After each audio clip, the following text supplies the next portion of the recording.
9월 네 번째 주일을 맞이해서 하나님께서 오늘 저와 여러분들에게 주신 말씀은 에베소서 1장 1절에서 2절의 말씀입니다.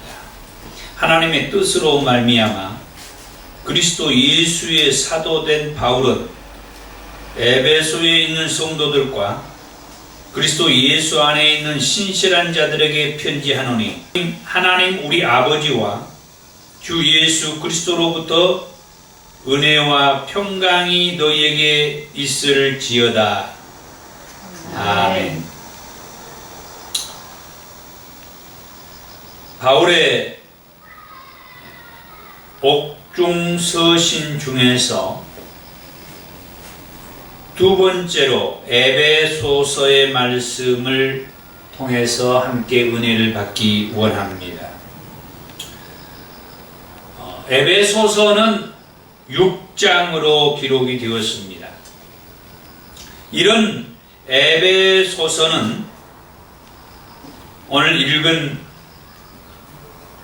1장 1절의 말씀을 보니까 사도 바울이 썼으며 에베소에 있는 성도들 곧 그리스도 예수 안에 있는 신실한 자들에게 편지한 것이 에베소서라고 했습니다.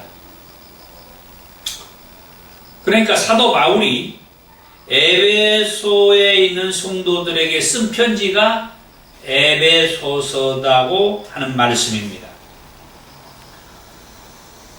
사도 바울은 로마에서 가택 연금 상태에서 골로새 교회 담임 목사인 에바브라를 통해서 골로새 교회 이야기를 듣게 되고, 그래서 골로새 교회에 필요한 내용을 써서 골로새 교회 성도들에게 보낸 것이 골로새서인데, 골로새 교회 근처에 에베소 교회도 있고 또 다른 교회들이 있었다고 그래요. 그래서 에베소 교회도 골로새 교회에 편지를 보내면서 에베소 교회에 또 편지를 보냈다는 거예요.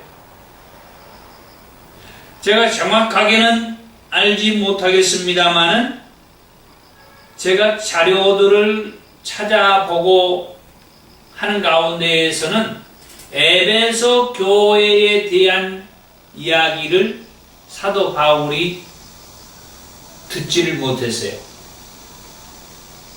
골로새 교회는 그 교회를 담임하고 있는 에바브라를 통하여서 그 교회의 사정을 듣고 골로새 교회에 편지를 썼는데, 에베소 교회에는 에베소 교회에 대한 어떤 실정을 누구한테 들었다는 어떤 자료를 보지를 못했어요. 왜 제가 이 말씀을 드리냐면은, 오늘 제가 말씀을 드리다가 보면은 골로새 교회에 사도 바울이 보낸 편지와 에베소 교회에 보낸 편지의 차이점을 느낄 수가 있어요. 그 차이는 미리서 말씀한 짐에 말을 한다면은, 골로새 교회에 사도 바울이 편지를 쓸 때는 그 교회의 상황을 듣고, 그래서 골로새 교회의 상황을 어느 정도 알고서 골로새 교회의 성도들에게 편지를 썼다 이 말이에요. 그러나 에베소 교회는 에베소 교회의 상황을, 지금 그 에베소 교회의 상황을 사도 바울이 듣지 않고 쓰다가 보니까 에베소 교회의 실정을 이 편지에 담지 않았다 이 말이에요. 그러니까 지금 에베소 교회가 어떤 문제를 안고 있다는 것을 듣지 않았기 때문에 에베소 교회의 성도들이 지금 너희들에게 이런 얘기가 있다는 것을 내가 들었다 하면서 그거에 대해서 사도 바울이 뭐라고 말을 하지 않았다 이 말이에요. 이 에베소서의 특징이 그렇습니다.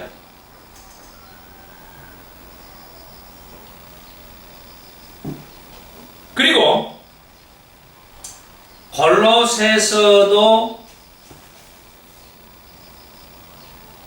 두기고를 통해서 이 편지를 전달하라고 골로새서 4장 7절에서도 말씀을 했는데 에베소서 6장 21절의 말씀에서도 역시 그렇게 말씀을 합니다. 두기고를 통하여서 이 편지를 보낸다. 그러니까 골로새 교회에 편지를 보내면서 그 근방에 있는 교회들에게도 이 편지를 같이 보냈다는 거예요. 그때 역시 빌레몬의 종 오네시모에 대한 이야기도 가택 연금당한 상태에서 같이 갇혀 있었던 빌레몬의 종 오네시모도 같이 갇혀 있었다고 하면서 빌레몬에게도 개인적으로 편지를 쓴 것이 빌레몬서입니다. 그래서 이 편지가 골로새서와 에베소서와 빌레몬서가 같은 시기에 같은 두기고를 통하여서 써서 보냄을 받은 편지들이다. 자, 오늘은 첫 번째로 어떻게 시작을 하냐면은 바울은 에베소서를 왜 썼느냐 라고 시작을 합니다. 자, 에베소 지역을 역시 소개를 해드리지 않을 수가 없죠. 에베소는 어떤 곳인가? 에베소는 로마 제국 안에서 네 번째로 큰 도시이며 아시아의 고린도라 불릴 정도로 타락한 곳이 에베소이다. 그렇게 말을 합니다. 그 다음에 이 에베소는 어떤 곳이냐면 세계 7대 불가사의 중에 하나인 아데미 신전이 있는 곳이에요. 엄청난 곳이죠. 세계 7대 불가사의 중에 하나가 이 아데미 신전입니다. 그리고 24,000명을 수용할 수 있는 원형극장이 있는 곳이 이 에베소이다. 24,000명을 수용한다고 하면은 웬만한 축구장이고 또는 야구장의 규모이죠.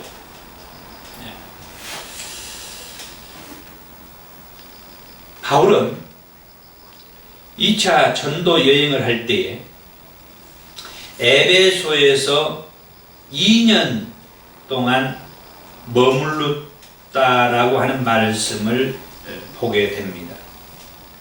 사도행전 19장 10절에 보면 2해 동안 이같이 하니 아시아에 사는 자는 유대인이나 헬라인이나 다 주의 말씀을 듣더라.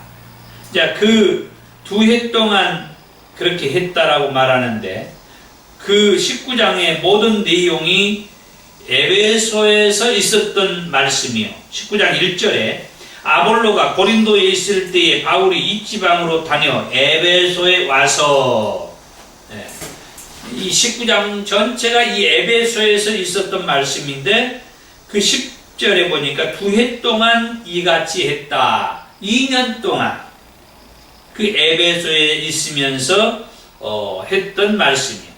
그 말씀 앞서서 에베소에 관한 말씀을 하자면 18장 24절에 보면은 아볼로라고 하는 사람이 에베소에서 무엇을 했냐면은 25절에 18장 25절에 그가 일찍이 주의 도를 배워 열심으로 예수에 관한 것을 자세히 말하며 가르치나 요한의 세례만 알 따름이라.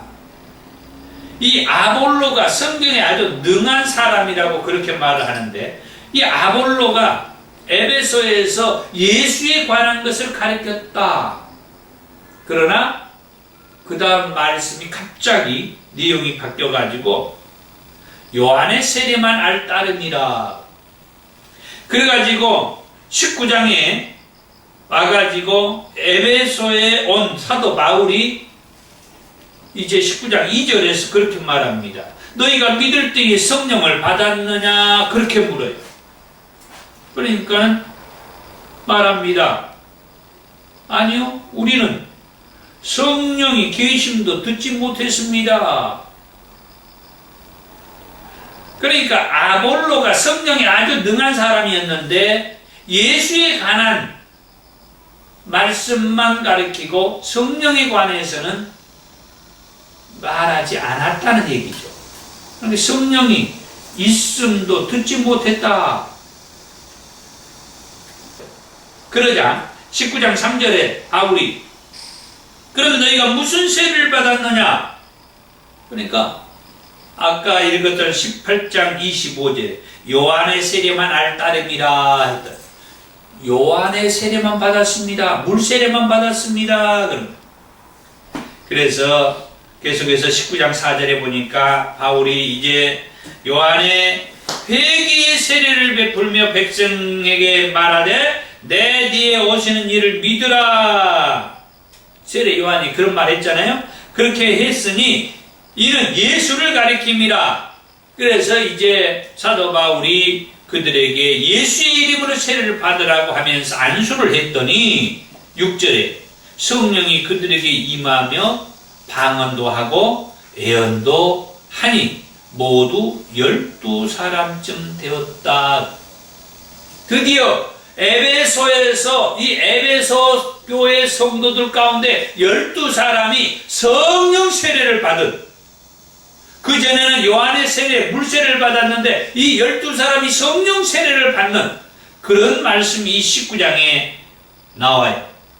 그리고 그 8절의 말씀 계속해서 보니까 해당에서 바울이 석 달 동안 하나님의 나라에 관하여서 말씀을 강론을 했다. 자, 아볼로는 18장 25절에서 아볼로는 성령에 능통한 사람이었는데 예수에 관한 말씀을 가르쳤어요. 참 놀라운 겁니다, 이 아볼로도. 그런데 바울이 에베소에 와서 이들에게 성령 세례를 받게 한 다음에 하나님의 나라에 관한 말씀을 강론을 했다. 이 메시지가 엄청 중요한 겁니다. 그래서 제가 지금 여기에서 이걸 꺼내는 거예요. 아볼로는 예수에 관한 말씀을 가르쳤고 바울이 와가지고 그들에게 성령 세례를 받게 한 다음에 회당에서 그들에게 하나님의 나라의 말씀을 강론을 했다. 이 성경은 예수 그리스도와 하나님의 나라에 관한 말씀. 아멘. 다시 말씀드리면 오늘 말씀을 할 겁니다만은 예수 그리스도를 통하지 아니하고는 하나님의 나라에 들어갈 수 없다는 거예요. 이게 성경이더라는 겁니다.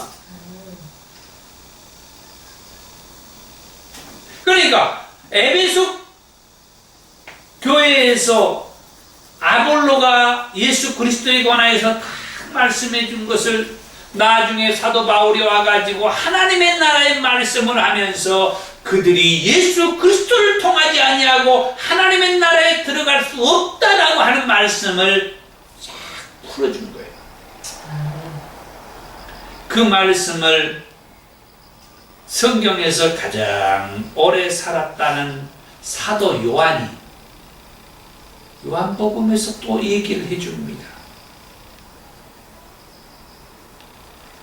요한복음 14장 6절에서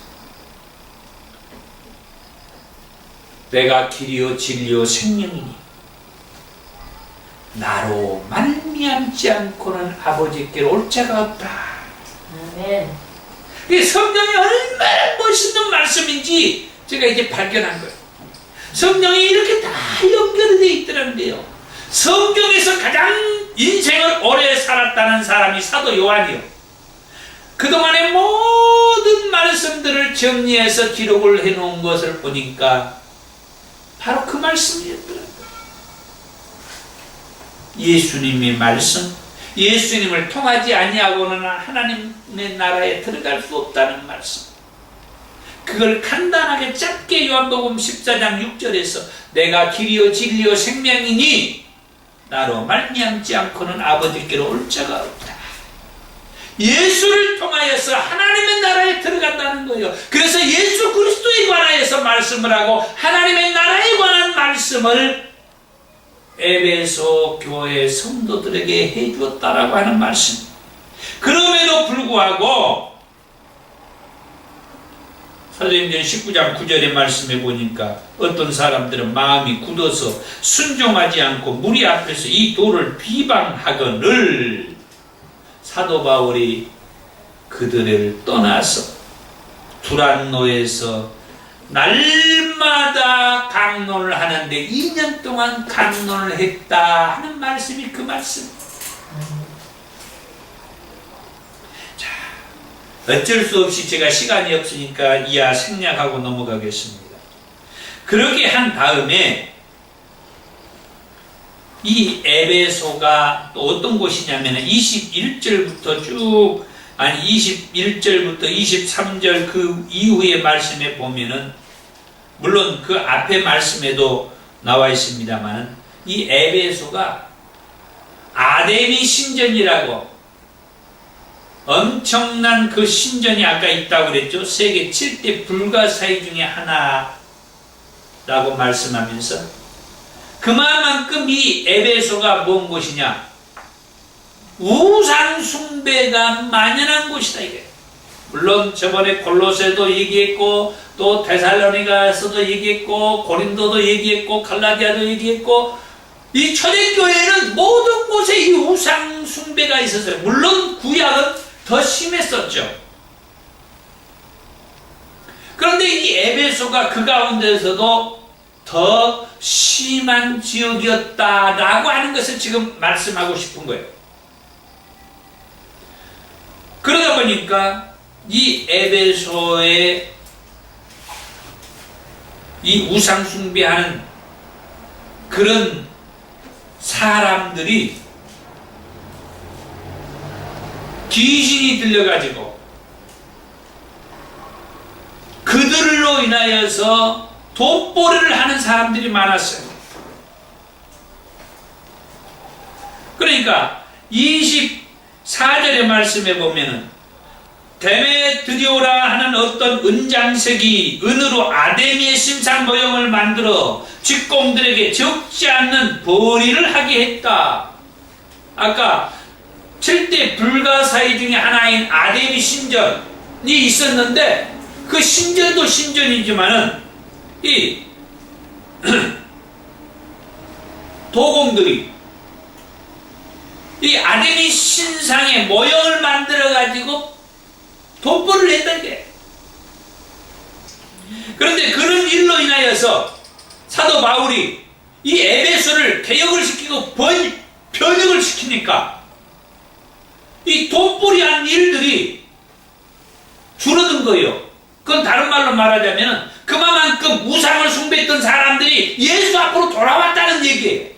그러니까 이 아데미 신상 모형을 만들어서 파는 일들이 돈벌이하는 일이 엄청난 타격을 받게 된 거예요. 얼마만큼 이 에베소에 사도 바울로 인한 놀라운 일들이 벌어졌는지 제가 그걸 지금 말하고 싶은 거예요. 그 감정, 그 느낌만. 돈벌이 하는 일들이 타격을 받을 정도로 예수 믿는 사람이 많아졌다 이 말. 자, 이제 사도행전 20장으로 가가지고 한마디만 더 하겠습니다. 다른 걸 다 놔두고 20장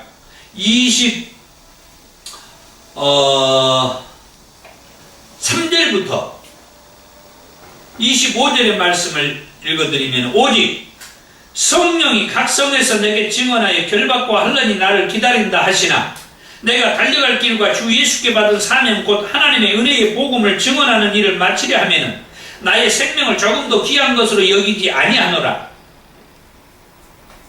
보라, 내가 여러분 중에 왕래하며 하나님의 나라를 전파하였으나, 여기서도 또 얘기하죠. 하나님의 나라를 전파했다. 이제는 여러분이 다 내 얼굴을 다시 보지 못할 줄을 아노라. 자, 20장 17절 한 절만 다시 더 읽어드립니다. 바울이 밀레도에서 사람을 에베소로 보내어 교회 장로들을 청하니. 자, 무슨 말씀이냐? 자, 바울이 이제 그곳에서 이제 에베소에서 워낙에 이 돋보리 하는 사람들에게 타격을 입히니까 소동이 일어나가지고 난리가 났어. 결국은 20장 1절에 소요가 그치니까 바울이 지자들을 불러 고난 후에 마게도냐로 떠나죠. 거기에서 있다가 사람들을 에베소에 보내가지고 에베소 장로들을 데려와라.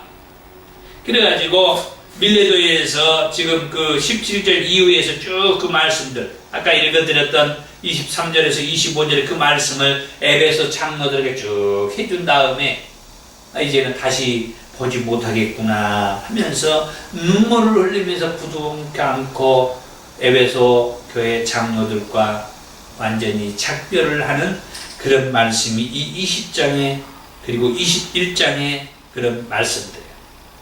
그게 사도 바울이 사명을 가지고 자기의 생명을 조금도 아까워하지 아니하고 예수로 그리스도로부터 받은 그 사명을 감당하기 위해서 이제 죽으면 죽을 각오를 하고 로마에 들어가겠다라고 하는 결단을 했던 것이죠. 자, 이런 과정들이 에베소서를 로마에 가서 가택 연금된 상태에 있었던 사도 바울이 골로새 교회에 편지를 쓰면서 에베소 교회에도 덩달아 같이 편지를 쓰게 된 배경이다 이 말. 뭔 말씀인지 조금 이해가 되었습니까? 네. 시간이 좀 많이 갔습니다만은. 자, 그러면 이 두 번째로 이 에베소서의 가치는 어디에가 있는가? 이 에베소서의 가치. 바울이 이 에베소서를 지금 사도행전 20장과 21장 이 말씀들을 보면은 에베소 장로들을 청해다가 내가 다시는 여러분들을 보지 못할지 모릅니다. 그러면서 간곡하게 몇 마디 부탁들을 하면서 그들과 작별 인사를 하고 헤어졌는데 결국 드디어 바울이 로마에까지 들어갔고 로마에서 가택 연금된 상태에서 골로새 교회에 편지를 쓰게 되면서 그 주변에 있는 에베소 교회에도 편지를 쓰게 되었다 이 말이에요. 그러면 그렇게 해서 쓴 에베소서의 가치는 어디에가 있느냐? 학자들이 말한 겁니다. 일령 바클리는 사람이 쓴 가장 신적인 저술이다 그랬고, 브루스는 바울 복음의 진수라고 했으며, 도드는 바울 사상의 왕관이라고 했고, 종교 개혁을 일으켰다는 루터는 신약에서 가장 중요한 문서요 복음의 가장 순수한 표현이라고 했으며, 칼빈은 바울 작품의 멸류관이라고 하면서 자신이 가장 좋아하는 서신이라고 말을 했으며, 설교의 대가인 마틴 로이드 존스는 로마서가 복음의 가장 순수한 표현이라면 에베소서는 복음의 가장 순엄하고 어미롭게 표현한 서신이다 했으며, 그 외에도 여러 학자들이 바울 신학의 요약이라고 했고 바울 서신서의 요약이라고 했으며 바울 사상의 백미라고 표현을 했다고 합니다. 스코틀랜드의 개혁자 존 녹스는 임종할 때 그의 아내가 칼빈의 에베소서 설교를 읽어줄 때에 죽음을 맞이했으며 프린스턴 신학대학원의 학장이었던 존 맥케이는 회심의 순간을 기억하면서 이 책은 자기 생명의 은인이라고 고백을 했다고 합니다. 그러고 보니까 저도 참 감격을 하게 하는 그런 이 서신서가 이 에베소서라고 고백되어집니다. 제가 무엇이 간데 그런 얘기를 하겠습니까마는 정말 제가 설교를 준비하면서 울어본 적이 그렇게 많지 않은데 설교를 하면서 울어본 적은 몇 번 있지만 설교를 준비하면서 울어본 적은 많지 않은데 제가 설교를 준비하면서 눈물이 나고 감격을 했다. 정말 이런 훌륭한 학자들이 이렇게 말씀을 한 것, 그 배경이 정말 놀랍다. 그런 말씀을 우리가 오늘 하게 되고 듣게 되는 겁니다. 제가 다 표현을 못하고 설명을 못하고 벌써 지금 시간이 엄청나게 한 30분 넘게 갔습니다만은 이제 마지막 세 번째로 그러면은 에베소서의 핵심 메시지가 그럼 뭐냐? 에베소의 핵심 메시지가 뭐길래 이렇게 훌륭한 학자들이 이렇게 말씀을 하고 저도 지금 설교를 준비하면서도 그랬지만 설교를 하면서 제가 웬만하면 울지 않으려고 하는데 절제가 되지 않네요. 제가 에베소서의 핵심 두 가지로 딱 정리를 했습니다. 첫 번째는 이 에베소서는 예수 그리스도 안에서 되어진 일들에 대해서 분명하게 말씀을 해줘요. 예수 그리스도 안에서 이 에베소서에서 예수 그리스도 안에서, 예수 안에서, 그리스도 안에서, 주 안에서 또는 예수를 뜻하는 그 안에서 이런 표현이 30번이나 넘게 나와요. 예수 그리스도로 말미암아 뭐 이런 표현들이 30번이나 넘게 나와요. 정말 엄청나나. 오늘 우리가 읽었던 1장 1절의 말씀, 그리스도 예수 안에 있는 신실한 자들에게 예수 안, 예수 안, 예수 그리스도 안, 우리 주 예수 그리스도 안. 이 에베소서에 그렇게 많이 나와요. 여러분, 에베소서 6장밖에 아닙니다. 그리스도 예수 안, 그 안, 그 안, 이런데 줄치고 쭉 한번 읽어보세요. 완전히 그 말씀인데, 그러면 예수 그리스도 안에서 되어진 일들에 대해서 분명하게 말씀을 해줬다 그랬는데, 예수 그리스도 안에서 되어지는 게 1장 4절 창세전에 예수 그리스도 안에서 우리들이 택함을 받았다라고 그렇게 말씀했어요. 그리고 1장 5절에서 예수 그리스도로 말미암아 자기 아들들이 되게 했다. 예수 그리스도로 말미암아 자기 아들들이 되게 했다라고 했어요. 그 다음에 1장 7절에서 예수 그리스도 안에서 예수 그리스도의 피로 말미암아 제사함을 받게 했다. 그리고 2장 13절에서도 그리스도 예수 안에서 그리스도의 피로 가까워졌다. 지금 십자가 얘기를 같이 짬냈습니다. 2장 16절에 또 십자가로 이 둘을 한 몸으로 하나님과 화목하게 하려 했다.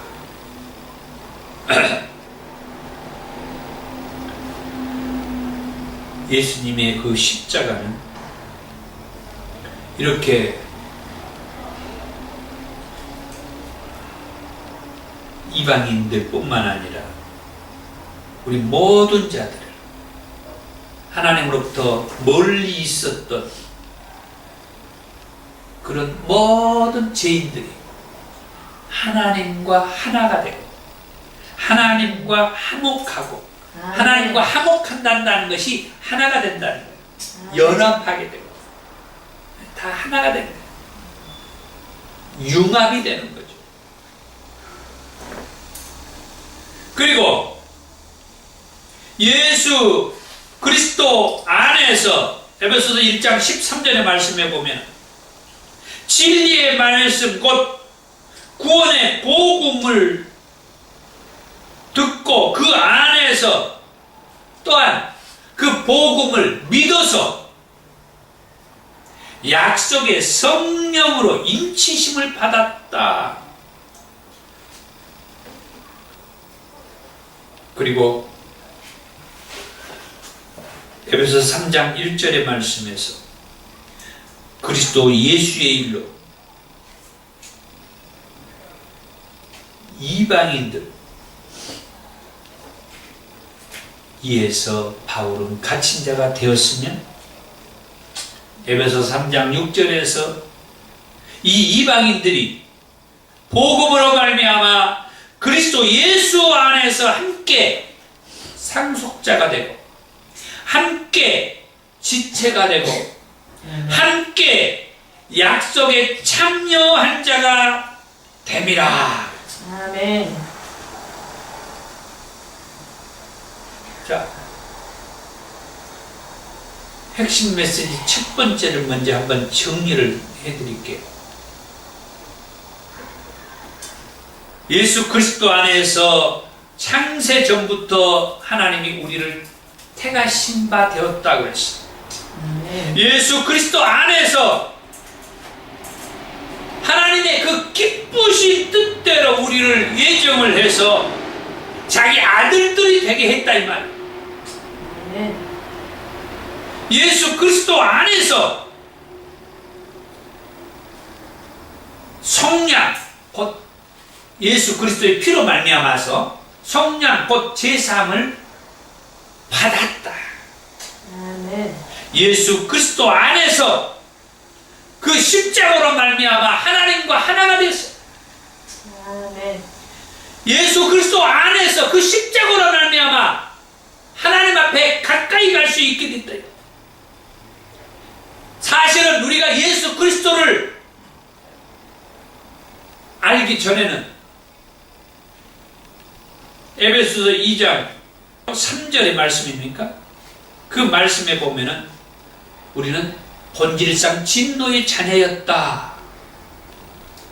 그런데 예수 그리스도로 인하여서 하나님께서 베풀어 주신 그 예수 그리스도로 말미암아서 우리는 에베소 2장 5절에 허물로 죽었던 우리는 그리스도와 함께 살리심을 받았다. 아멘. 그래서 에베소 2장 8절에서 그의 은혜로 인하여 믿음으로 말미암아 구원을 얻었다. 아멘. 그래서 우리는 그의 말씀, 진리의 말씀, 하나님의 말씀, 예수 그리스도의 복음의 말씀을 듣고 믿을 때 성령으로 인치심을 받고 또 사도 바울은 저와 여러분 같은 이방인들을 위해서 죄에서 사함받고 구원받는 이 복음을 전하기 위해서 우리가 잘 알아야 됩니다. 사도 바울이 이방인들을 위해서 지금 이 로마의 가택 연금을 당해 갇혀 있었다라고 에베소 3장 1절에서 그렇게 말하는데, 이방인들을 위해서 갇힌 자 되었다라고 말을 하는데, 사도 바울이 이방인들을 위해서 갇힌 자 되었다라고 하는 이 말은 사도 바울이 이방인들을 구원해 주기 위해서 지금 갇혀 있는 것이 아니라 예수 그리스도가 이방인들도 구원해 주셨다라고 그 복음을 이방인들에게 전하기 위해서 사도 바울이 지금 이 이방인들을 위해서도 갇힌 자 되었단 말이에요. 아멘. 오직 구원은 예수로 말미암아서 구원이 임하게 됩니다. 아멘. 바울이 구원을 주는 게 아니고, 요한이 세례를 주면서 구원을 주는 게 아니고, 베드로가 십자가를 거꾸로 지었다고 해서 그 베드로의 복음이 구원이 아니고, 오직 예수 그리스도를 믿을 때만이 구원이 있는데, 사도 바울이 이방인들을 위해서 갇히게 된 것은 예수님께서 이방인들을 위해서도 십자가에 달려 돌아가셨다라고 하는 이 복음을 이방인들에게도 전해야 쓰겠다. 그것 때문에 지금 이 로마까지 가서, 아멘. 이 땅끝까지 가서 이 복음을 전하기 위해서 자기 생명까지 던져가면서 아멘. 이 전도자의 길을, 이 전도자의 삶을 살게 되었다라고 하는 것이죠. 에베소서 3장 6절의 말씀에서 그 이방인들에게 복음이 되고 하는 메시지, 아까 읽었습니다만, 이방인들이 복음으로 말미암아 그리스도 예수 안에서 함께 상속자가 된다. 유대인들과 같이 똑같이 상속자가 된다는 거예요. 하나님의 나라의 상속자, 아멘. 양아들이 똑같이 된다는 거예요. 그 다음에 함께 지체가 되고 함께 약속에 참여하는 자다. 함께하는, 이방인들도 다 똑같이 함께하게 된다는 거예요. 아멘. 아멘. 이 얘기를 이 에베소서에서 적나라하게 잘 표현을 해놨다. 그러면은 이 에베소서의 핵심 메시지는 두 번째로 뭐냐? 사도 바울이 에베소 교회의 성도들에게 예수 안에서 부탁하고 권면하는 말씀들을 해주셔야 해요. 물론 미리서 말씀을 드립니다. 물론 에베소 교회의 성도들에게만 이 말씀을 주신 게 아니라고 하는 거예요. 사실 이 에베소서의 전체 내용이 에베소 교회에, 특별하게 이 에베소 교회에 이 말씀을 주신 것이 아니라고 서두에 말씀을 드렸죠. 왜 제가 이 말씀을 드리냐면은, 바울이 가택 연금된 상태에서 골로새서를 쓰고 에베소를 쓰고 또 빌립보를 쓰고 빌레몬서를 썼다라고 하는데, 이 옥중서신은 그 특징이 뭐라고 그러세요? 해람서신이라고 그러세요. 서로 돌아가면서 읽어라 하는 그런 의도에서 이 말씀을 썼고 이 말씀을 주었다라고 그렇게 말씀을 합니다. 그래서 골로새서는 골로새 교회의 상황을 듣고 썼기 때문에 골로새 교회의 실정에 맞게 썼으면서도 골로새 교회에 그렇게 말하죠.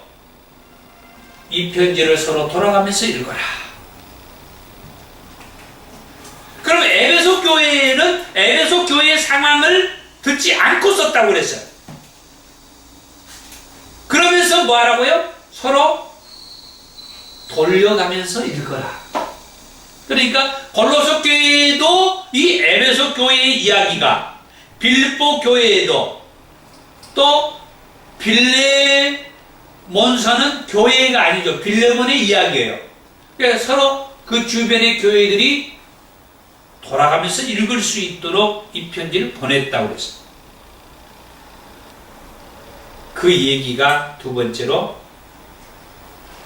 예수 안에서 부탁하고 권면의 말씀들을 해주셨다 이 말이에요.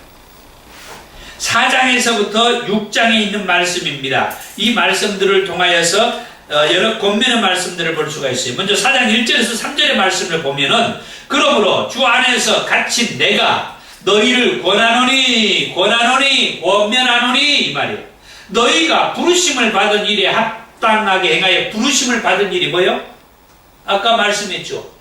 예수 그리스도 안에서 창세 전부터 너희들은 예수 그리스도 안에서 부르심을 받았다, 택함을 입었다 말하죠. 제가 이걸 다 일일이 설명을 해드릴 수 없음을 이해를 하기를 바랍니다. 너희가 부르심을 받은 일이 합당하게 행하여 모든 겸손과 온유로 하고 오래 참음으로 사랑 가운데서 서로 용납하고 평안에 매이는 줄로 성령이 하나 되게 하신 것을 힘써 지키라. 아멘. 지난주에 골로새서의 말씀에도 이 말씀과 비슷한 말씀들이 있었어요. 서로 내용이 비슷해요. 가택 연금된 상태에서 같은 시기에 쓴 말씀들이기 때문에 비슷해요. 그 다음에 이제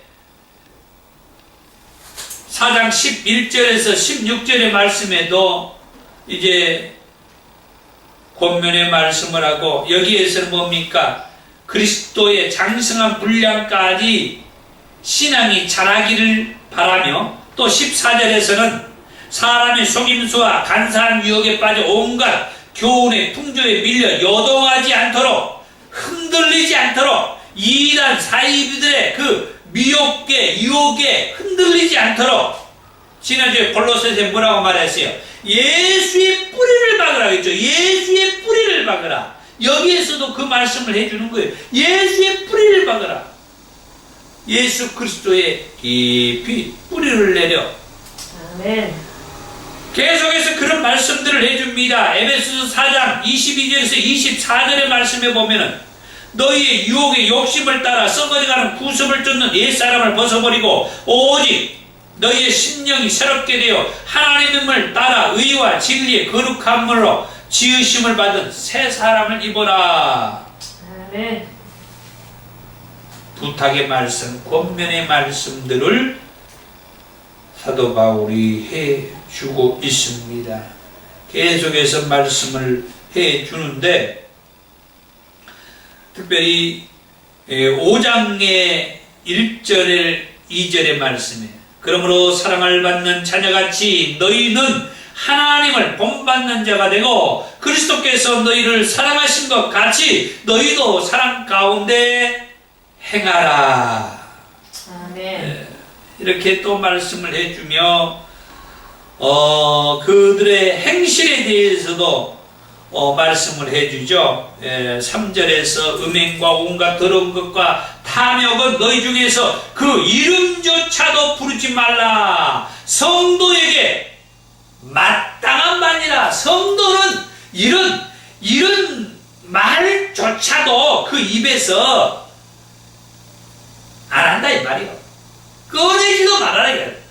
예수 그리스도로 인하여서 택함을 받고 부르심을 받은 성도라고 하면은 그 음행에 대해서, 온갖 더러운 것에 대해서, 탐욕에 대해서 말조차도 하지 말라는 말이에요. 우리의 말도 좋은 말을 하라고 그래요. 누추함과 어리석은 말이나 희롱의 말은 마땅하지 않다. 감사하는 말을 해라. 아멘. 정말 감사합니다. 사랑합니다. 그것이 곧 8절에서 말하는 빛의 자녀들의 삶이라 이 말이에요. 빛의 자녀들의 삶. 빛의 열매는 모든 착함과 의로움과 진실함에 있다. 우리가 빛의 자녀로서의 삶은 이런 열매가 있어야 된다. 그리고 5장 22절부터 보면은 아주 특별한 또 말씀을 해줬는데, 아내와 남편의 관계에 대해서, 자녀와 부녀의 관계, 부모의 관계에 대해서, 종과 상전의 관계에 대해서 말씀을 해 주셨는데, 이것은 한결같이 비유로, 예화로 해 주셨다라고 생각이 됩니다. 아내와 남편의 얘기를 통해서, 자녀와 부모의 얘기를 통해서, 종과 상전의 얘기를 통해서 그리스도와 예수 그리스도를 믿는 우리 성도들의 관계를 그렇게 표현하고 설명을 했다라고 말을 합니다.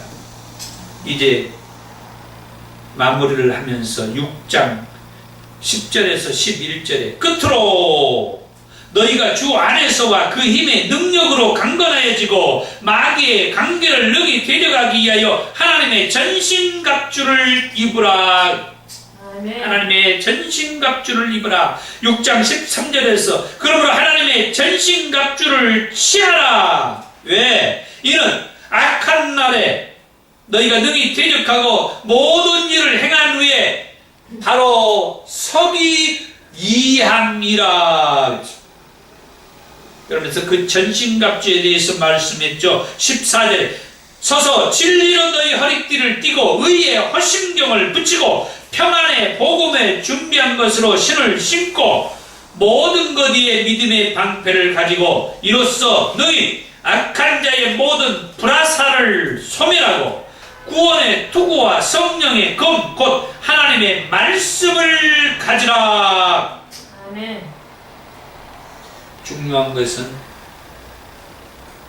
그 모든 것을 다 머리에서 발끝까지 전신 갑주를 입고 하나님의 말씀을 가져라 이 말이에요. 하나님의 말씀. 전신 갑주를 취하고 하나님의 말씀이 손에 들려져 있어야 돼. 아멘. 이것을 사도 바울은 가택 연금된 상태에서 말씀을 해 주신 에베소 교회, 골로새 교회, 빌립보 교회, 그 주변의 교회들에게 말씀을 해준 것입니다. 아멘. 마지막으로 그럼 왜 이런 말씀을 해주셨을까? 먼저는 우리들에게 신앙의 정체성을 얘기한 거죠. 내가 누군가? 나는 하나님께서 창세전부터 예수 그리스도를 통하여서 구원받게 한 그 예수 그리스도의 복음을 통하여서 예수를 믿게 하고 제사함을 받게 하여 하나님의 나라에 들어가는 그런 하나님의 백성, 하나님의 나라의 백성으로 하나님께서 그렇게 나를 말씀해 주신 것이다. 아멘. 나는 바로 그런 나다 이거예요. 이미 하나님께서 창세전부터 예수 그리스도를 믿음으로 죄사함 받고 하나님의 나라에 들어간 그런 사람으로 하나님께서 나를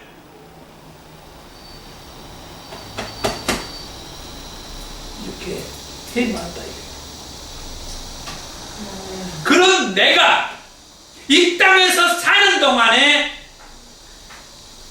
어떻게 살기를 바라는지 권면하고 부탁하는 말씀들을 주시는데, 마지막으로 영적 싸움에 관한 말씀도 주신 것은, 아무리 예수 그리스도를 믿고 제사함 받아서 하나님의 나라에 들어갈 수 있는 하나님의 백성들이 되었다 할지라도 이 땅에서 사는 동안에 저 원수 마귀 사단이 예수 믿는 자들로 하여금, 당연히 우리는 하나님의 나라에 들어갈 수 있는 자격이 있는데, 이 땅에 저 원수 마귀 사단이가 한 사람이라도 예수 믿는 자들로 하여금 저 하나님의 나라 천국에 들어가지 못하도록 자꾸 미워하고 방해하고 속이고 해가지고 혼란을 주고 있기 때문에, 이 영적 싸움에 대한 하나님의 전신갑주를 취해서 하나님의 말씀을 들고 이 영적 싸움에서 승리하라고 하는 그런 의도에서 이 말씀을 주신 것입니다. 아멘. 그러니 제가 그 은혜에 감동하고 감격해서 눈물이 안 나올 수가 없죠. 하나님께서 우리 같은 사람이 무엇이간데 이렇게 일찍이 창세전부터 구원에 관한 메시지를 준비하시고 예수를 믿게 해서 제사함 받고 하나님의 나라에 들어갈 수 있는 자격을 주시는데, 그런데 저 원수 마귀의 사단이한테 이 사실을 몰라가지고 자기 정체성을 몰라가지고 속아서 마지막에 하나님의 나라에 들어가지 못할 사람들이 종종 우리 눈에 있다 이 말이에요. 보인다 이 말이에요. 그렇게 사는 사람들이 있다는 말이에요. 가슴을 치면서 안타까워하면서 이 말씀을 전하는 겁니다. 기도하겠습니다.